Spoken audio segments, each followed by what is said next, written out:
Hey MSA friends, I'm Rain from Belgium, and this is my journey. Don't forget to smash that like and subscribe button. New MSA merch alert, our latest bottles and notebooks are out now. Grab them via the link in the description and upgrade your gear. I've lived in an orphanage for as long as I can remember, wishing for a family of my own. My mom was still around, and she was, well, a bit different. She couldn't take care of me full time, but she'd pop in now and then with her wild stories and crazy outfits. One time, she showed up during lunch with a huge purple cape covered in shiny bits, telling everyone she was on a secret mission. Rain, my star!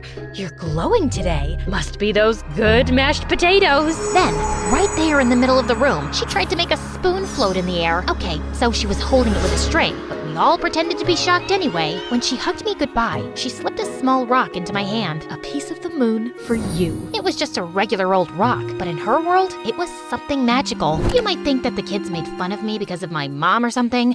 Nah, let me tell you that I was respected and feared in the orphanage, along with my friend Leo. Leo and I were like the bosses of the orphanage. When we walked by, kids would stop talking and make room. Everyone just kind of knew to stay out of our way. One day, Leo and I were headed to our usual bench in the yard, where a group of kids were celebrating their good grades with a big cake. They saw us coming, and the laughter stopped. They looked at each other, then at the cake, and without a word, they got up to leave. We're leaving, I swear, but is there a chance we can take the cake? The whole thing seems a little much, don't you think, Leo? Tell you what, we will give you the big, huge third, and we will only take the tiny 2 small thirds. Oh, thank you, really. You guys are cool. I've been dreaming about you both. They say you dream about people you think about a lot. Wait, is that peanut butter in there? You know what? Just take the whole cake. I can't stand peanut butter. Yeah, this is how things were back then. One afternoon, when we were 12, as Leo and I were planning our next prank, the warden called us into her office. She told us we were getting adopted by the Morgans, a rich family with a pool and a daughter around our age. I was excited, but also scared Leo might like the new sister more than me, so I blurted out, "No thanks, I'll pass." But they want to adopt you both. That's their condition. Why do they want both of us? Who cares? We're getting our dream, being adopted together. And don't worry, I'm not gonna love her more than you. No rich girl can match your wild craziness. So I gave in. When the Morgans came to meet us, they were super nice and smelled like flowers. Look at you two, just adorable. Leo was practically starstruck by the Morgans and began spouting off random facts to impress them. Did you know the country is pronounced Iran and not Iran? Also, I'm a whiz at geography. And hey, fun fact, the Earth isn't round or flat. There's a big chance it's shaped like a donut. I hung back, not saying much, but there was one thing on my mind. Where's your daughter? They pretended they didn't hear me, so I asked louder, and they looked a bit hesitant to answer. Then the mom just said that their daughter Emily was sick. I'm not an expert, but that looked like a lie. Even though the Morgans were nice, something about them just felt weird to me. Leo thought I was making a big deal out of nothing. Chill, they've got an awesome pool. Why are you so crazy about the pool? You're not a sea dog. Hey, I don't mind you insulting me at all, but please keep your voice down. I have a reputation to maintain around here. I just shrugged. Whatever was going on, we were moving to the Morgans' place in a month. A month flew by, and then boom, Leo and I were at the Morgans. It was wild, like stepping into a movie with their huge house, and yes, the epic pool Leo wouldn't shut up about. We had a blast that summer, splashing around and living it up. The Morgans even signed us up for a fancy private high school. Everything was pretty awesome, except we hadn't met Emily yet. Emily's spending the summer with her aunts in France. She'll be back when school starts. A week before school started, Emily finally arrived. She walked in with her suitcase, looking totally different from what I'd pictured. She was our age, but acted like she was something else. She had this snobby vibe that got on my nerves. And well, it was hatred at first sight. I could tell we weren't going to be friends. Hi, Emily. Sweetie, how was your flight? Mom, stop asking me about my feelings. Just ask sensible stuff, okay? I'm not a little kid anymore. You know, you are a kid, and don't snap at your mom like that. If you want us to get along, you've got to be nicer. Who are you, anyway? Emily, these are the kids we've adopted. Remember? We talked about this. I know why you brought them here, but I'd prefer if they didn't talk to me. I already don't like them. What reason could that possibly be? Let's just say it's better we don't talk. My IQ is 151. I'm a genius. You and I, we're not on the same level. Nope, that's not how it works. I'm the boss around here, and you'll do what we all want. The boss? Please act your age, not your shoe size. Mom, Dad, I'm going to my room. Just bring my dinner there. Who did she think she was? Treating us like we were beneath her? Kids, don't take it to heart. Emily is unique, and she can be tough to deal with, but give it some time. She'll adjust. I'd rather go back to the orphanage than deal with this nonsense. Rain, come on, it's not that bad. I can't stand her already. I think I even hate her. Leo leaned in, whispering. Guess we can both hate her together, huh? He was spot on. I wasn't about to back down. I was the boss, and I would make sure to teach Emily who was running this place. The first week of school was tough. Emily seemed to have everyone charmed with her smarts, and Leo and I felt like we were fading into the backgrounds like nobodies. But we weren't giving up that easily. One weekend, the Morgans went out, leaving us three at home. I was still super angry because of Emily's attitude, and I decided it was time to make a point. I glanced at Leo and said, "Watch this." I snatched Emily's laptop and dashed outside. I heard Emily's footsteps pounding after me. What are you doing with my laptop? Without a word, I flung the laptop into the swimming pool. It hit the water with a loud splash, sinking quickly to the bottom. Oh my god,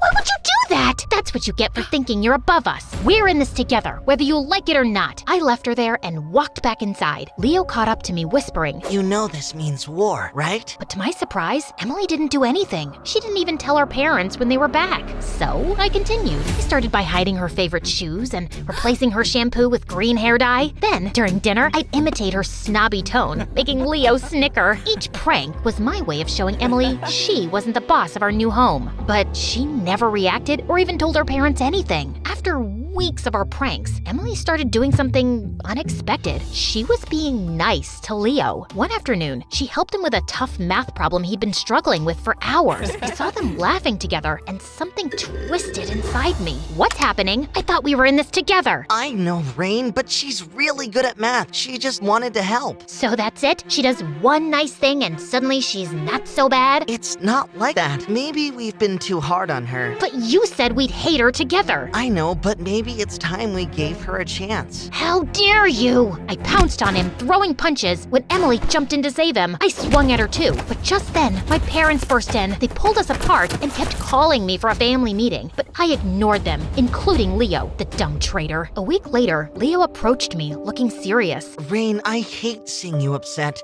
Tell me what you want me to do and I'll do it. Anything to make things right. Fine. You want to make it up to me? Then wreck her precious science project. She needs it for the competition tomorrow. And without it, she can kiss her chance to go to NASA for summer camp goodbye. Rain, that's extreme. She worked so hard on this. That's exactly why. I'd do it myself, but it's too heavy and I don't want to hurt my back. Reluctantly, Leo agreed and sabotaged the project. The next morning, when Emily discovered it, she was in a panic, but only for about a minute. Then, she calmed down and started to repair the project, hardly showing any frustration. And yes, you guessed it, she didn't tell her parents about this either. Turns out, Leo didn't do a good job of destroying it. Emily managed to fix it in just half an hour. I was convinced he did it on purpose, so I swore I'd never speak to him again, even though he kept saying sorry. Just go hang out with your new sister. She's all you need, right? Rain, come on. We were a team at the orphanage, cool and respected, but now you're going too far. I didn't listen to him and just walked away. A few days later, Emily won her scholarship and the Morgans planned a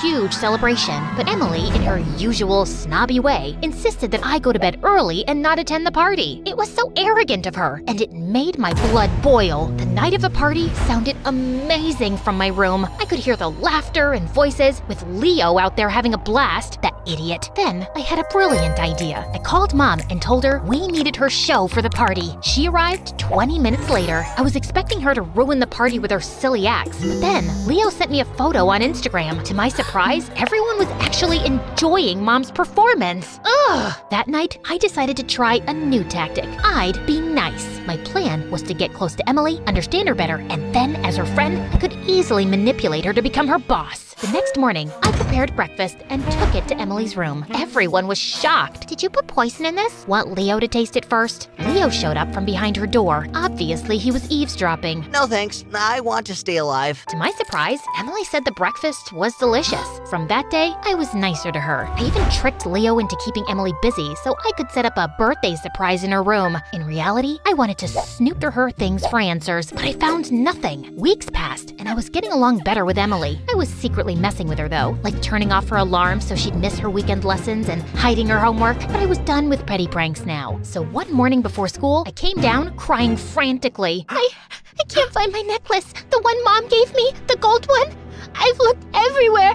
I swear it was on my side table. I can't lose it. I just can't. It's the only thing my mom's ever given to me. Everyone in the family comforted me and helped me look, but obviously no one found it. I cried some more on my way to school and kept crying in class too. Yeah, it's a talent I have. I can make myself cry whenever I want. Leo and Emily looked really worried, and as we were heading out for recess, I decided to put the second part of the plan into action. I reached for the gold necklace that was in my pocket all along and pretended to trip over my shoelace. As I tried to break my fall, I grabbed Emily's open bag and it came tumbling to the floor with all its contents spilling out, and in the chaos, I purposely dropped the necklace too. I slowly crept to the necklace and picked it up, and Emily's eyes went wide with shock. This fell out of your bag. You stole it? How could you do this to me? Rain, hold on. Maybe we should talk about this later? No, Emily, you are the biggest witch I've ever met. You have everything, your fancy parents and your fancy braid and your fancy house, and you just can't share all that with anyone, can you? You hate having me around so much, you decided to take away the one precious thing I had too. Who steals from an orphan? Only someone heartless. A crowd had gathered, and then the principal walked in on the scene and took Emily with her.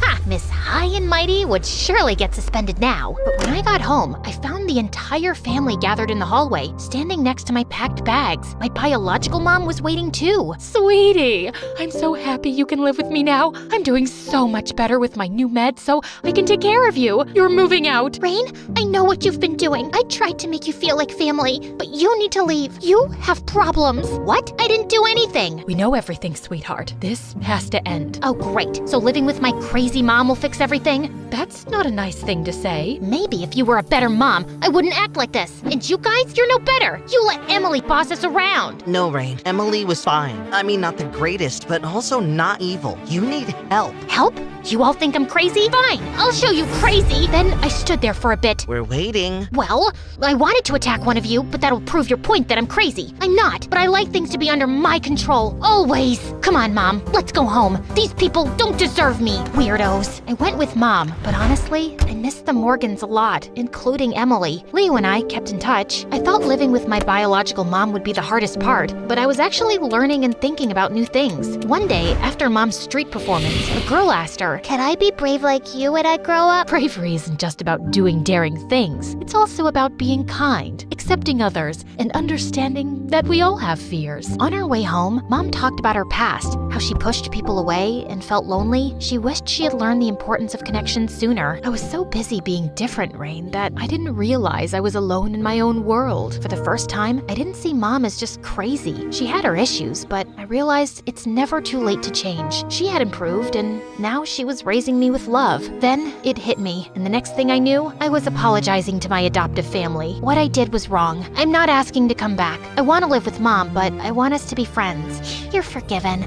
We're more than friends. We're sisters, and always will be. I hugged everyone and left for my first therapy session.